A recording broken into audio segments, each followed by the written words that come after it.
Сәлеметсіздер ме, оқушылар? Мен 4-гі сынып оқушысы Есенжол Ілияспын. Мен сіздерге өзім жақсы көретін Абай кітабымен таныстырғым келіп тұр. Мен сіздерге осы Абай кітабынан өлең оқып бергім келіп тұр.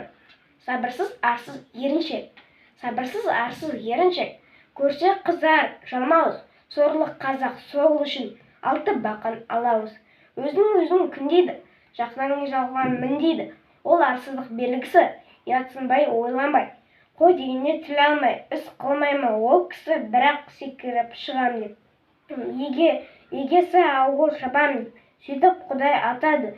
Бұл мен десе біреуге жоқ нәрсені шатады.